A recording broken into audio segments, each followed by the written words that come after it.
येन त्वया भारततैलपूर्णः प्रज्वालितो ज्ञानमयप्रदीपः प्रपन्नपारिजाताय त्वत्त्रवेत्रैकपाणये ज्ञानमुद्राय कृष्णाय गीतामृतदुहे नमः। सर्वोपनिषदो गावः दोग्धा गोपालनन्दनः पार्थो वत्ससुधीर्भोक्ता दुग्धं गीतामृतं वहते वसुदेवसुतं देवं कंसचाणूरमर्दनं देवकी परमानन्दं कृष्णं वन्दे जगद्गुरुं भीष्मद्रोणतटा जयद्रथजला गान्धारनीलोत्पल शल्यग्राहवती कृपेण वहनी कर्णेन वेलाकुला अश्वत्थामविकर्णघोरमकरा दुर्योधनावर्तिनि सोतीर्णा खलु पाण्डवैरणनदी कैवर्तक केशवः आराशर्यवचः सरोजममलं गीतार्थगन्धोत्कटं नानाख्यानककेसरं हरिकथालसम्बोधनाबोधितं लोके सज्जनषट्पतैरहरः पेपीयमानं मुदा भूयाद्भारतपङ्कजं कलिमलप्रध्वंसिनः श्रेयसे मूकं करोति वाचालं पङ्गुं लङ्घयते गिरिं यत्कृपातमहं वन्दे परमानन्दमाधवम् यं ब्रह्मा वरुणेन्द्र रुद्रमरुतः स्तुन्वन्ति दिव्यैस्तवैः वेदैः साङ्गपदक्रमोपनिषदैः गायन्ति यं सामगाः ध्यानावस्थित तद्गतेन मनसा पश्यन्ति यं योगिनः यस्यान्तं न विदुःसुरासुरगणा देवाय तस्मै नमः। Om. We go into chapter 6 of the Bhagavad Gita. Om Shri Krishna Paramatmane Namaha. अथ षष्ठोऽध्यायः ध्यान योगो नाम षष्ठोऽध्यायः. This chapter is called Dhyana Yoga, or it is also called by the name Atma Sanyama Yoga. We will start the chanting and then we will see what the teacher has to say. Verse 1. Shri Bhagavan Uvacha Anashrita Karma Phalam Anashrita Karma Phalam Karyam Karma Karoti Yah Karyam Karma Karoti Yah Sasanyasi Cha Yogi Cha Sasanyasi Cha Yogi Cha Niragnirna Chakriyah Niragnirna Chakriyah. Once more. Anashritah karma phalam karyam karma karoti yah sasanyasi cha yogi cha niragnirna chakriyah. In this chapter is called Dhyana Yoga, Atma Sanyama Yoga. Okay, and you would have seen there is in Dhyana Yoga, there is Karma Yoga based Dhyanam and there is Jnana Yoga based Dhyanam. Karma Yoga based Dhyanam involves Upasana. So, Upasana, Ishvara Upasana, Rupa Dhyanam. Okay, then you have Atma Rupa Dhyanam, Nididhyasanam. The preparatory sadhana for meditation or for Upanidhyasanam is Saguna Rupa Dhyanam. That is the preparatory sadhana. That is, Dhyana is a Manasa Vyapara.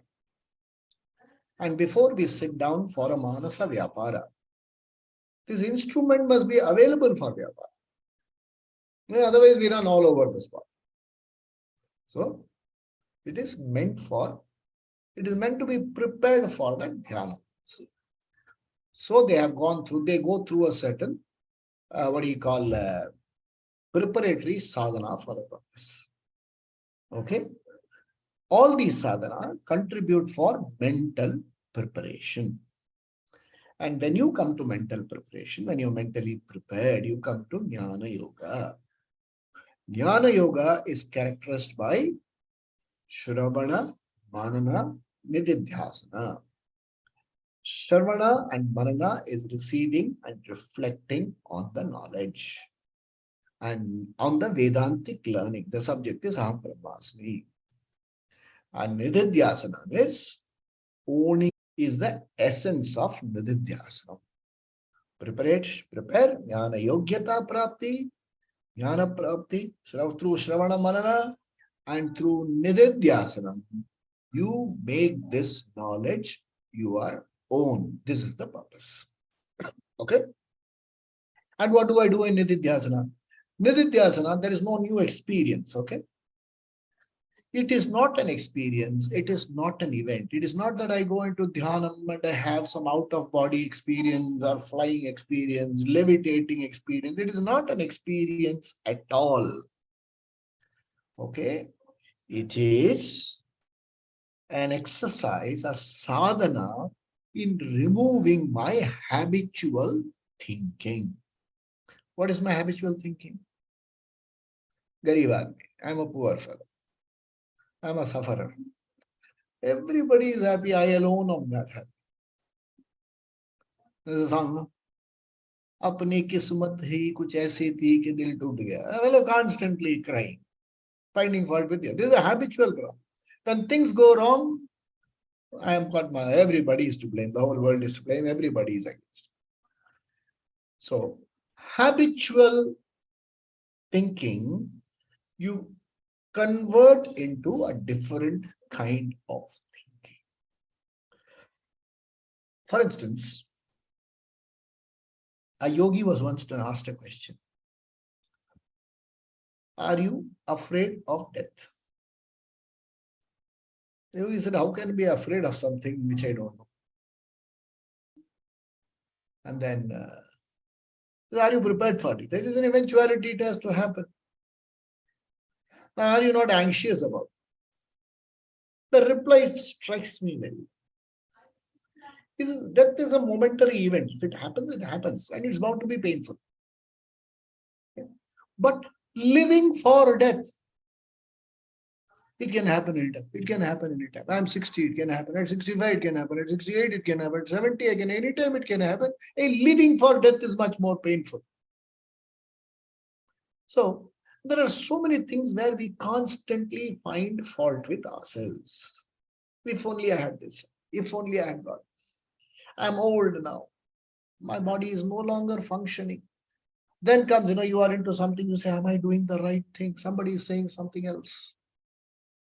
Am I doing the right thing? So this habitual thinking pushes me all over the place. Okay? I have to get out of this habitual thinking. So Nididhyasana is meant for that purpose. Then, for us, for all the sadhakas, Bhagavan, Ishvara, is distant and different. He is like some powerful somebody somewhere. I don't even know where my application reaches him. And many of my prayers are not strong enough. I have been asked to do something. And even as I am praying, even as I am coming out, I meet somebody there. It happens in everybody's family. Somebody went to a village and particular deity, they were told that deity is very powerful. So this person goes all the way to that village and the prayer is, my daughter should get married and things like that. As she's entering and coming out, there's another lady waiting. She said, looking at you, I know you have come with an application. I think one of your child is not getting, even one of your child. So we volunteer the rest of the information. Yes, my daughter is not getting. Okay, your daughter is not getting married. I know the right place to go. So they say, go to this temple. He is called, what is called? Kalyana Srinivasa Murthy. You go there. No, we are not Vishnu Bhaktas, we are Shiva. No, then you go to Kalyana Sundara Swami. Kalyana Sundara Swami, you will get married. Not you, the daughter will get married. Then child is not happening. Okay, then you go to this particular temple. But then the child that she's not able to hold and deliver. Then there is one Garbhara Khambiga, go to there. Another fellow says, I want to buy land. And there is one Bhuminatha Swami, go to Bhuminatha Swami. So for me, God is distant, different, with whom I have to do all kinds of bargain. This has to change in Upasana based Nididhyasanam. It has to completely change. Bhagwan has to become real for you. Okay, God distant, God different is Viparita Bhavana. You have to essentially make Bhagwan real. You have to see the real, you have to feel the real. Okay, so the entire chapter 6 talks about Nididhyasa Rupa Dhyanam. What is the phalam of the dhyanam? Then what are the pratibandha? What are the obstacles to the dhyanam? And finally, what if I miss out? Yoga Brashta. What if I miss out? So these are the subject matter. So we go to first verse, which says, Anashrita karma phalam karyam karma karoti yaha sasamyasi cha yogi cha na niragnir na chakriyaha. So he says, the first two verses of this chapter reinforce the idea of karma yoga. So what was Arjuna's question? Should I do karma? But you have been glorifying jnanam for my sense of inner fulfillment. But you say continue to do dhyana, karma. So why is there not an easy way to get out of all this karma? Can I not take to a life of sannyasi? It seems a lot less pressureful than the life that others are leading. Can I not take up that life? To which Krishna had a very elaborate explanation in the previous chapters. He is just reinforcing the idea, saying that when you do karma, karma phala will come. And the karma phala is of 4 types. You have seen this. Appropriate to your action, more than appropriate to your action, less than appropriate to your action, and right the opposite. All 4 types of results are possible. And if you are going to if you are going to peg your emotional well-being on the results being only in your favor, it is unwise because the results are not in your hands. This needs wisdom. Buddhi. If you don't have buddhi, you're a buddhu. You need a buddhi. So what is the buddhi? Anashrita karma phalam. You don't emotionally lean on the results of your action for your inner well-being. I do my best. I will get what I deserve. Now, even when they say, when they play this, there are some very good cricketers who say, play one ball at a time. I don't look at the scoreboard. I don't look at the score to reach. I play one ball well at a time. Similarly, tennis players say, I aim at just getting the ball across the net. My aim is to get the ball across the net. Another fellow says, I serve well and return of serve well. See, look at the concentration. Rather than look at what is not under your control, the result not being under control, you are concentrating on the process which is under your control, which is wisdom. So he says, Anashrita karma phalam, without concentrating, without focusing on what is not under your control, if you focus on what is under your control, that karma is under your control. Karoti yaha, one who does like this is a sannyasi. Cha yogi. Yogi means is a karma yogi. He knows how to act, function intelligently. There are results which are not under our control. The process is in my hand, so I control. I look at that. So there was this nice thing, somebody is stuck in a traffic jam. And in the first, there's a fellow, and the traffic lights has changed green. But because of the long row of cars, he's not able to move. There's a fellow behind him who honks. So this fellow goes out of the car and tells this fellow, if honking can start the car, you please go sit in my car and I will do the honking from behind. So if you can intelligently do what is required to be done, results will eventually come to you, because karma has to produce phalam. You are not emotionally leaning on it. So such a person is a karma yogi. And at this point, the teacher is also referring to the word sannyasi, which is very familiar to our culture. Very often people say, no, I'm fed up with all this life. They always say in Tamil, I'll run away somewhere and become sannyasi. Why do you have to run away to become a sannyasi? I will run away, go away, become a sannyasi. Escape from responsibilities.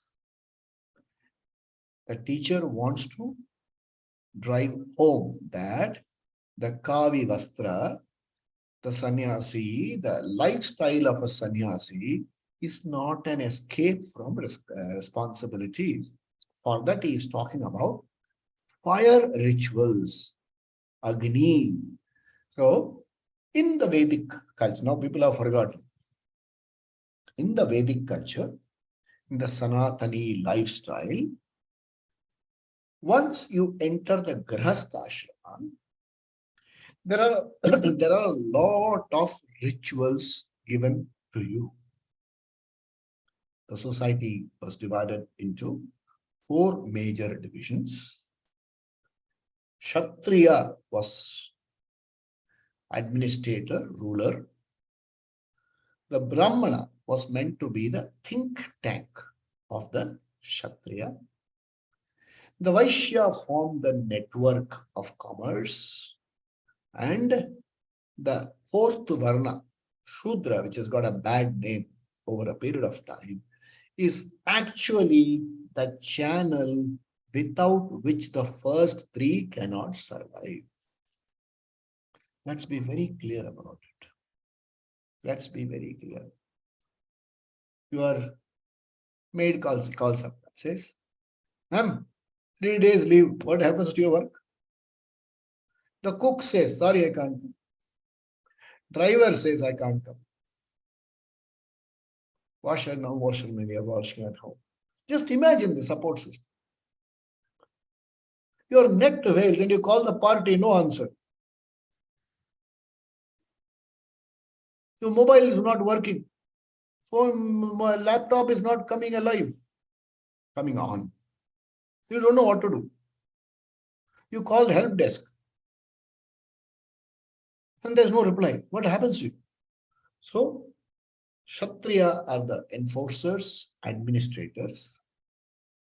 Then you have the Brahmana, the wise man, who advises what is right. Karma yogi, if he is having a doubt about what is dharma, then the Brahmana advises. And he practices certain rituals for the welfare of the society takes care of it. The Vaishya does the commerce according to dharma. The Shudra is the tertiary sector which provides service. And on top of all this is a big circle, and that is called dharma. Everything is bound to order by dharma. And Ishvara, dharma is the expression of Ishvara. When you conform to dharma, you bring Ishvara into your life. That is upasana. I do puja and do whatever I like, you miss the bus. So, all the lifestyles, like the Kshatriya, the Brahmana, and the Vaishya have been told, you have to necessarily do some fire rituals. The 4th Varna, Okay, the tertiary sector is told you need not do any of these fire rituals. What they do, the benefit will reach you. You are supposed to assist in that for the sake of convenience. So that's why the question comes. He's a Kshatriya. He says, I'm required to do so many fire rituals. I've understood, I've gathered, I've seen that the sannyasi doesn't do anything. I have not seen him do any fire ritual. So can I stop doing these fire rituals? And this question, many of us grahasthas also ask. Every day I'm supposed to, let's say, do Agni. I'm supposed to do Aupasanam. I'm supposed to do certain fire rituals. Some are daily, some are once in a while, some are annual. So very often they ask, can I skip this? Instead of this, can I go and do, see, for example, there's something called Shraddha Karma to be done for the departed. So a lot of people ask, can I skip Shraddha Karma and go give old people's home some donation? If you ask a Shastra, a Ved Pandit who knows the Shastras, he will say, you can go to give old people's home or any home for that matter and give anything. It is always in addition, not instead of. But I have heard, then he says, that's your business. Man, that's what you have heard and you want to do, then why do you consult? You want a validation.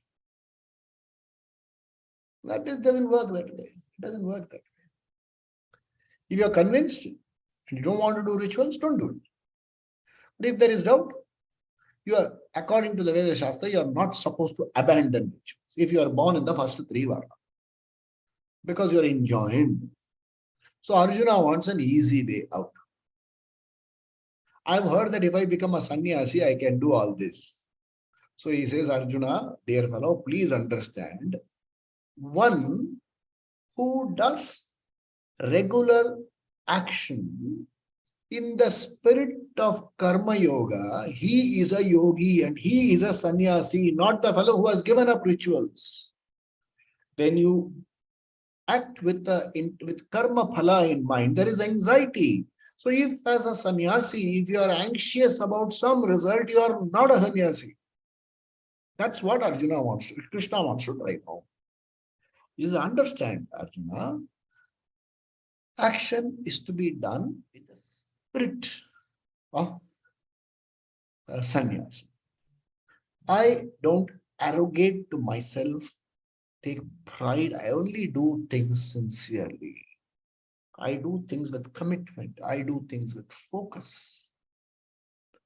A lot of people know, great people who have accomplished so many things, only talking systems. I do what I am good at. And I do it with full heart and mind. Results will come, will eventually come. What's meant for me will come to me. It's an attitude. Initially, it can be deliberate, and we grow into this attitude gradually. So this is the first verse he talks about. And what is the karma that we are expected to do? And what is the purpose? The purpose of doing karma is emotional maturity. And with emotional maturity comes spiritual growth. Let's be clear here. There are some institutions which say, you can do everything with karma yoga, spirit, do what with karma? Spirit. Unless you are looking for spiritual growth, unless you have brought Ishvara into your life, what is karma yoga? It is mere karma. Okay. And if you want spiritual growth, there are three particular activities one should do in a small way at least. One is Pancha Mahayagya. We have heard about family, duties towards the family, duty towards the society, duty towards living environment, okay, duty towards natural environment, and duties towards Vedic culture. This is called Pancha Mahayagya. It is for your spiritual growth. Bhuta Yagya, Pitri Yagya, Manushya Yagya. Then you would have heard Bhuta, Manushya, Pitri, Deva Yagya, and Rishi Yagya. 5 yagyas you do. One more thing you should do. The second, Danam. Danam is charity. Give away. Learn the art of contribution. Anything that you can offer. Paropakara is Danam. You contribute something to the life of a person. There is a temple priest I know. A very old man, 70, 75 years old, and he does sincere work in the temple. What can you do for him? Okay. You say, I'll send you money, do puja.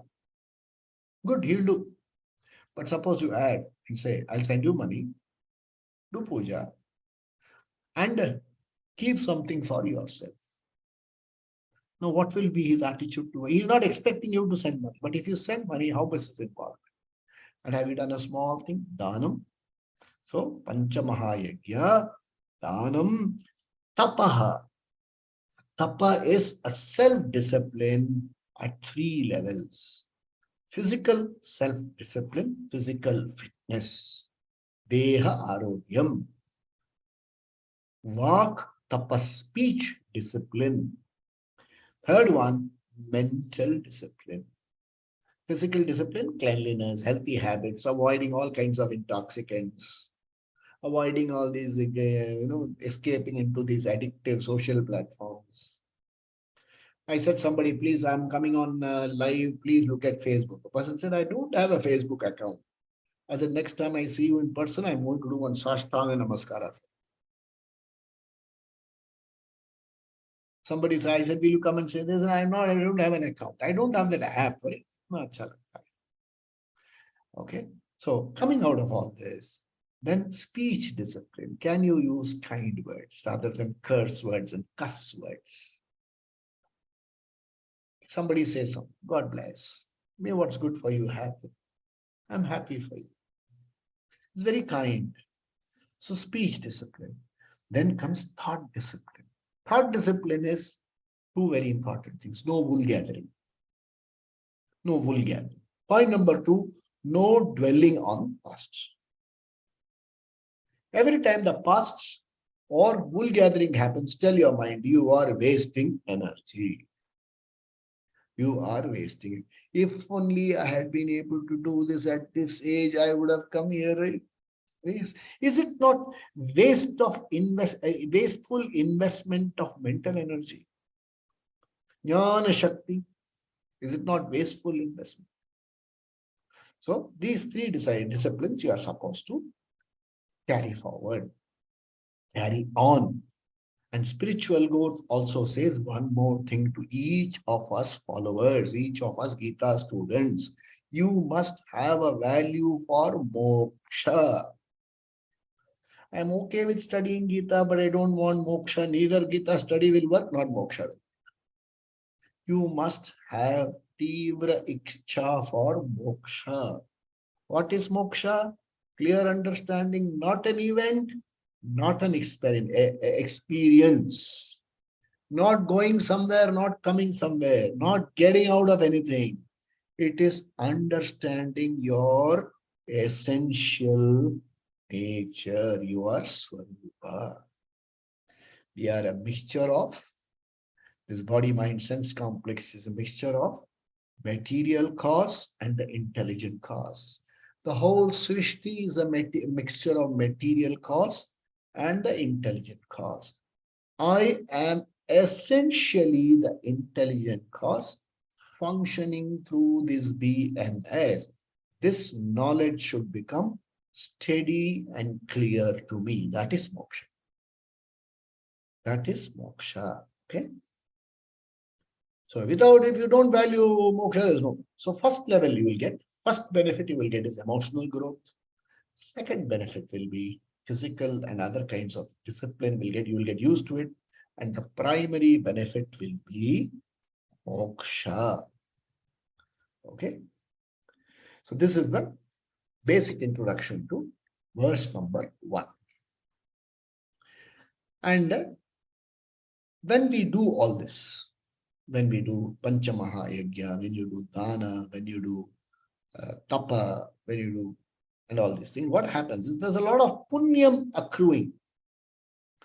Punya accrues to your spiritual account credit, and life becomes relatively easier to lead. It is not that you will not suffer pain, but pain becomes easy to handle.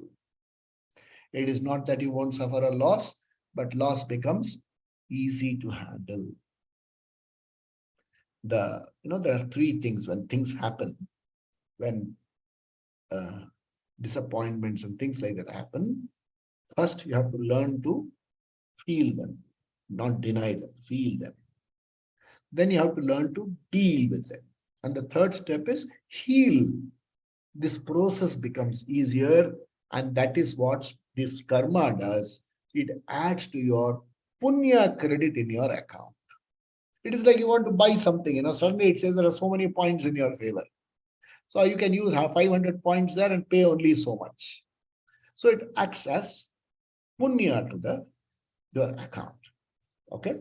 Whereas the formal sannyasa, it's called a monastic sannyasa. If he is a student, there is a student sannyasi. He has taken a lifestyle where he does not do any other ritual. He does only Shravana Manana. That monastic sannyasi does not, he does a different kind of responsibility. He is not escaped from responsibility. He follows a different kind of responsibility. Okay. And just referring to that monastic monk he is not actually a sannyasi. He is also a student like you. That's what the teacher would like to drive home. So he says, Karma Yoga is the foundation of all sadhana. That's how he starts. Okay. Let's look at verse number 2. Verse number 2. Let's read verse number 2. Yam sanyasamiti prahuhu yogam tam vidhi pandava. Yam sanyasamiti prahuhu yogam tam vidhi pandava. Nahya sanyasta sankalpaha yogi bhavati kaschana.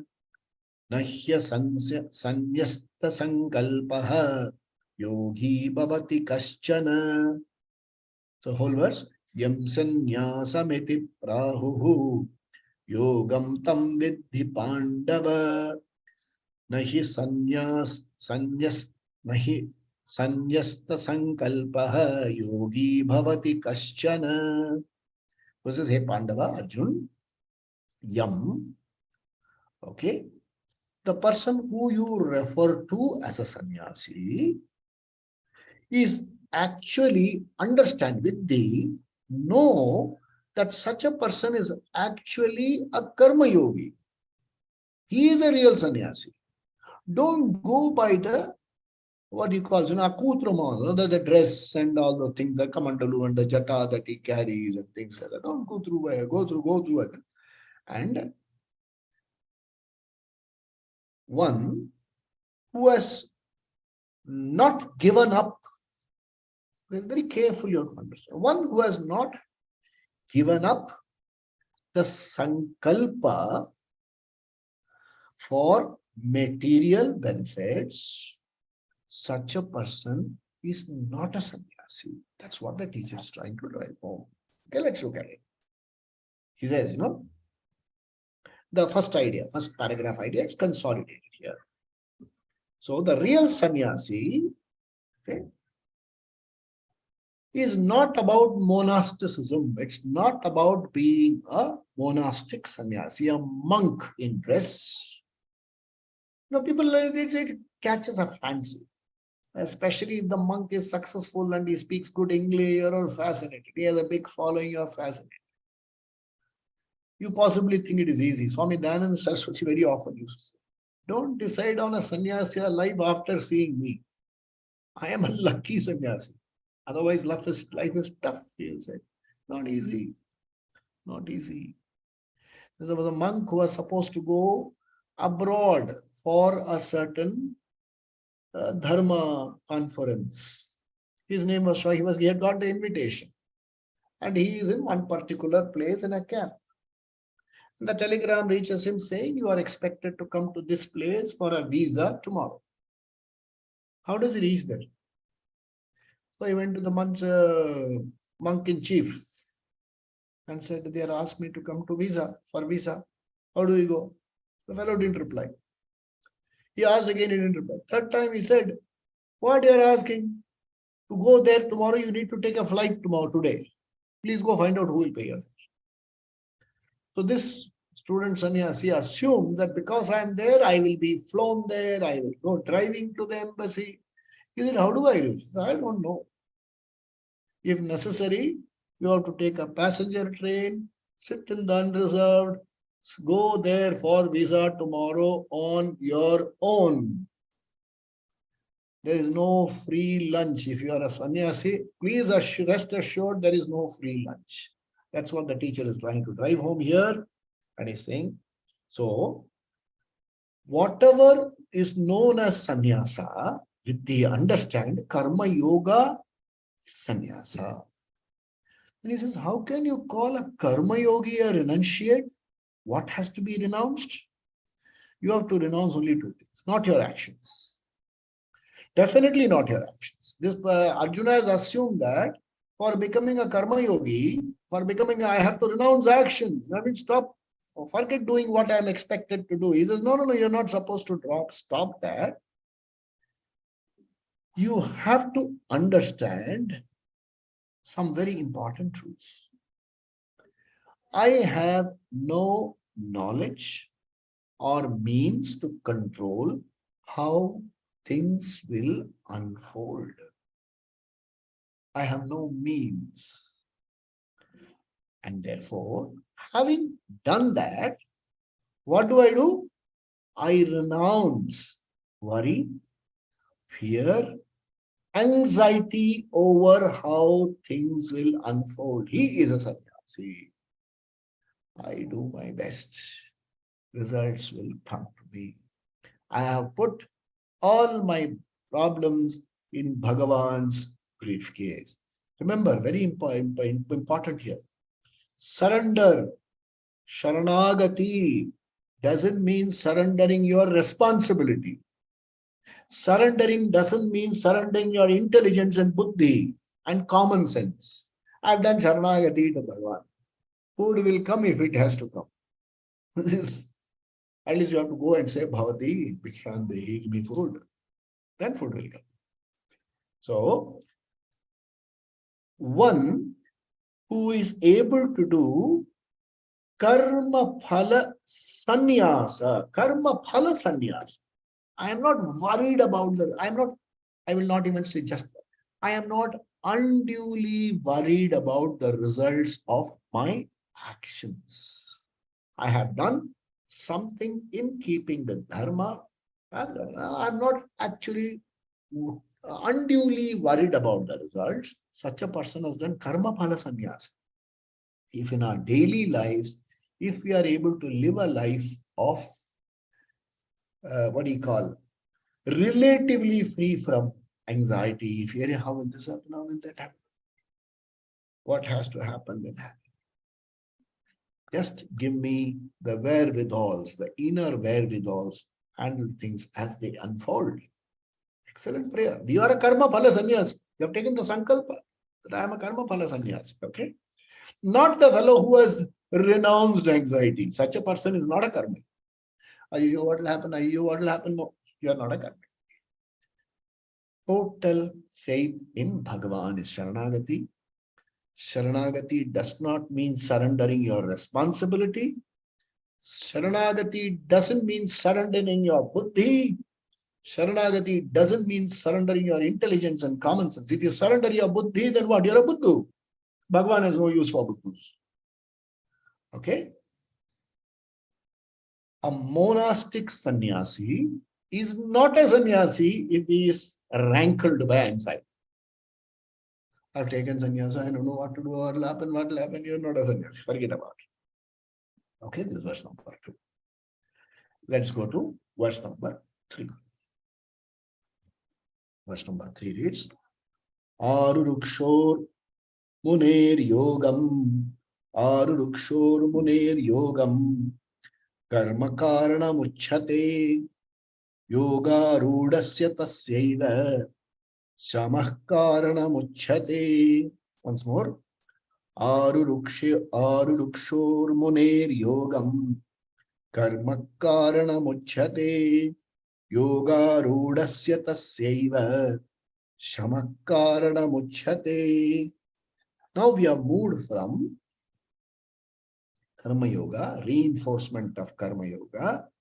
We come to what is called Bahiranga Sadhana. Sadhana, Bahiranga, not Antaranga, Bahiranga Sadhana. So, what is the first Bahiranga Sadhana you have to do? Okay, the teacher says, expose oneself to Satsanga regularly. Bahiranga Sadhana. You want to be a karma, you are a karma yogi. You want to do dhyanam. You want to learn Atma Vidya. Atma Vidya. When we say Atma Vidya, we'll say, you want to know Ishvara and Srishti. What should you do? Attend appropriate classes. You want to learn astrology. What will you do? Go to an astrology. You want to learn Vedic mathematics. You learn. When you want to learn all this, you have to systematically expose yourself to this knowledge. Therefore, expose yourself to Satsanga. In the initial days, when I used to follow Swami Dayananji, take a lot of interest in actually organizing. If he's coming to Chennai, Kolkata or Chennai, whichever place, I used to take off from work a week in advance and make 20 or 24 hours was not enough. Very little sleep and work for conducting the whole thing, sell be in charge of bookstall, collect donations, charity, give an account to Swamiji. So in one of these yajnas, at the end of it, he called me. He said, I appreciate the good work you're doing, but I don't want you to do all this. I want you to do at least once a week study. That is the purpose. This is Jnana Yogyata Prapti, but Jnana Prapti is going to solve the problem. I don't want an efficient organizer. I want somebody who knows what I'm teaching, who understands what I teach. So, expose oneself to Satsanga, meaning what?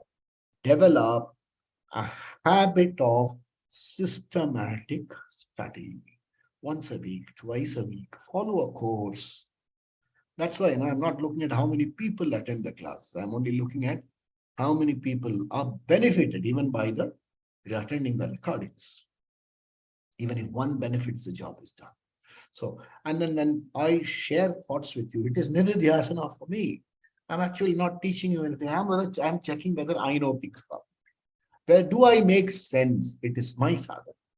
So expose oneself to satsanga, develop a habit of systematic study. For a 1 hour session today, study for 3 hours. Not just today, no 2-3 days in advance. Yeah, extempore is fine. See, they say for a speech, for a prepared speech, how long you have to? For a 1 hour speech, you have to prepare for 3 hours. For an extempore speech, how much do you do? The lifelong you do. You keep preparing so that it flows spontaneously. So for this pravachan, I have to prepare so often that it flows automatically. You hear what I know, not what I am trying to make you convince you. You hear what I know, and you decide whether it's good or bad, worth it or not worth it. So I make it a habit, and I also need regular time. So time, or Swamiji very often will say, regularly, consistently, and for a length of time under a competent teacher, a teacher who knows how to unfold. Okay, one should carve out time for Vedantic study. And he says, one who is desirous, one who wants to come to Vedantic study, okay, should reduce karma. Some people say, what do you mean reduce karma? I mean, give up my entertainment, give up this, give up that. He said, no. Become a karma yogi. What is karma yogi? I'm sure all of you can recall. Ishvara Arpana Buddhi, IAB, Ishvara Prasada Buddhi. What is worth offering to Ishvara? Artha Kama, fine. Artha Kama aligned to Dharma is worth offering to Ishvara. Competition worth offering to Ishvara is Karma Yoga. Fighting for your country, defending my land, worth offering to Ishvara. Waging a war on another person for assets and things like that, not worth. But some people say, I'm offering it to Ishvara. My God has told me to go and kill you. There are always people who speak again. Okay. So, one should, the student, they say, should develop interest to reduce involvement in karma. How can you reduce involvement in karma? Difficult. You can do something like this. Reduce involvement in wasteful karma, in addictive karma. So entertainment is okay. Okay, your everything falls in place perfectly as long as I am happily involved in it. There are certain things which I am not happily involved, I have to do out of a sense of duty. Those things I do out of a spirit of service. Okay.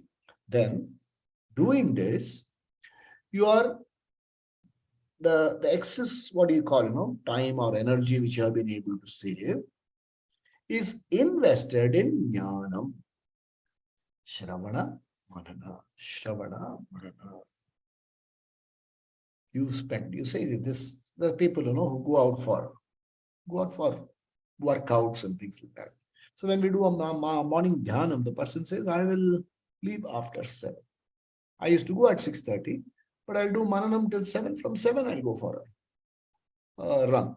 I'll go to my gym after 7. See, the person has found time and value, prioritized. Some people say, no, I used to sing in the morning. Now I've shifted it to evening. I've stopped singing on these days. I'll shift only I'll do it only in the evening. I will not skip this. Office work schedule, some people I know have scheduled it in such a way that they don't miss the evening talk. I say, you can see the recording. They say, no, we don't want recording. We want to sit through it. So a certain value you have to create. You can't put the responsibility in Bhagavan. Bhagavan, you create. Bhagavan won't create for us. So then he talks about, Aruruksha. Aruruksha means one who is desirous of. Okay. One who wants to come, one who wants to reach me. So what does he learn to do? He masters a discipline called Shama. Shama is Mano Nigraha, mastery over the ways of thinking. Okay. And discharge responsibilities. Don't add unnecessary responsibilities. Discharge responsibilities which come to you. But don't keep charging this additional response. If you can, why avoid? See, one of the things you can possibly do. Every other day, you will get invitation to join some WhatsApp group or the other. So if you are in 2 music groups, please don't join a third one. If you want to join the third one, avoid the first one. So many groups. There are about 8 groups which want me. I said I'll be one group member only. Other groups I will not join. Some kind of discipline. Okay. Then let's quickly look at verse number 4. I wanted to cover 4 today. Okay. Verse number 4 says, so therefore, verse number 3 is withdraw. I would say, not restrain. Restrain. Self-restraint, self-discipline. This verse number 3, and reinvest time in Jnana Yoga and Jnana Yoga Prapti, Jnana Yogyata and Jnana. Invest time there. Yada hinendriyartheshu, yada hinendriyartheshu, na karmasvanusajjate, sarva sankalpa sannyasi, yogarudastadhochyate, yada hinendriyartheshu, na karmasvanusajjate, sarva sankalpa sannyasi, yogarudastadhochyate. Yada, okay, indriya artheshu anusajjate. Don't get too involved. We'll just see the basic meaning today. So he says, when you say, watch your worldly desires. When you say, indriya artheshu anusajjate, there is, eyes look forward, ears hear. And these days, oh my God, there is a platform. If you go into that, see, yesterday I surfed, I looked at something. Today, when I look into the platform, those are the things that come first. Crossbody, sling bag, of various shapes, designs. I used to look at a pen selling site.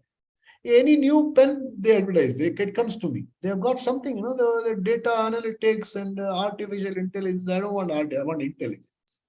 So they use all this to attract you. So he says, the teacher says here, he has not even said reduce. He only says, watch your worldly desires. Okay, point number one. Point number two. Is moksha one of those desires? Okay. In those desires, what priority is it? I want, after all this, if there is time, energy left, I will do moksha. He says, please understand, it is unintelligent pursuit. Slowly over a period of time, can you raise moksha as a top priority? Once moksha assumes top priority, worldly desires which conform to moksha alone will stick to you. If worldly desires assume priority, moksha doesn't fit in, it will drop off. If moksha assumes priority, other things will not. I want to share with you what Swami Dyananji told me. One of the first yajna I had organized for him. I went and told him, Swamiji, you're talking about Atma Jnana, wise person, it is meant for everybody, Grahastha. Do you think I can get it? This is what he exactly quoted. I realized that this is what he quoted. He said, right now, this jnana is one of your priorities. I do assume it's one of your priorities. Otherwise, you wouldn't have come. You wouldn't have come and even asked me this question. It is certainly one of your priorities. As you study more and more, as you expose yourself to more and more satsanga, this will, it's like are you not watching? You're in an international airport and there's a huge electronic scoreboard and your flight, you're looking. When I say Air India, don't think of it. It is express the time of departure and your watch. And what is your attention on? Hey, you pick up your bag. You are now ready. It is now ready. They have opened the gates. Check, security check. Okay. So something like that. Like, watch the priority go. Watch your moksha priority, right? When your moksha priority rises, the worldly desires priority are inversely proportional. They'll be there, but they will stop running your life. Remember, I'm not going to give up any desire, but I don't want those desires to run my life. I decide what I do. Okay? Then, Viveka for moksha will develop vairagya for worldly desires. Vairagya quite simply means Don't let wasteful investment of energy, time, and emotion in in areas which are not productive. Productive for your happiness, productive for a conflict-free, emotionally free, emotional freedom-oriented life. So that is called detachment. Mental preoccupation with worldly desires and sense objects. What happens? Creates it. We studied in chapter 2. Dhyayate vishayans pumsaha sangasteshu pajayate sangat sanjayate kama kama krodho bijayate क्रोधात् भवति सम्मोहः सम्मोहात् स्मृति भ्रमः स्मृति भ्रंशात् बुद्धिनाशः बुद्धिनाशात् प्रणश्यति. So constant dhyanam on material draws the mind towards that, makes you work towards that, and naturally brings in conflicts and brings anxiety, fear. So constant thought of moksha draws your mind to moksha. What is moksha? Not an event, not an experience, not going anywhere. A valuable, not even precious space inside. Inner leisure. I am pleased person. I am the pleased person that I want to be. That is moksha. There is a pleased person. I am always, if that is my priority, anything that is not contributing to that pleased person will drop off. That's what Krishna wants to say in verse number 4. In the next session, 5 onwards, we will see what more Krishna has for us. Swasti prajabhya paripalayantam nyayena margena mahim mahisha गोब्राह्मणेभ्यः शुभमस्तु नित्यं लोकाः समस्ताः सुखिनो भवन्तु काले वर्षतु पर्जन्यः पृथिवी सस्यशालिनी देशोऽयं क्षोभरहितः ब्रह्मणः सन्तु निर्भयाः सर्वे भवन्तु सुखिनः सर्वे सन्तु निरामयाः सर्वे भद्राणि पश्यन्तु मा कश्चित् दुःखभाग् भवेत् असतो मा सद्गमय तमसो मा ज्योतिर्गमय मृत्योर्मा अमृतङ्गमय ॐ पूर्णमदः पूर्णमिदं पूर्णात् पूर्णमुदच्यते पूर्णस्य पूर्णमादाय पूर्णमेवावशिष्यते ओम शांति शांति श्री गुरुभ्यो नमः सद्गुरुभ्यो नमः स्वामी दयानंद महाराज की जय पवन पुत्र हनुमान की जय. So this is supplemented by efforts for mananam, meditation in the morning. Anybody who has the time and the inclination can join us at 6:30. Please ping me, I will send you the link.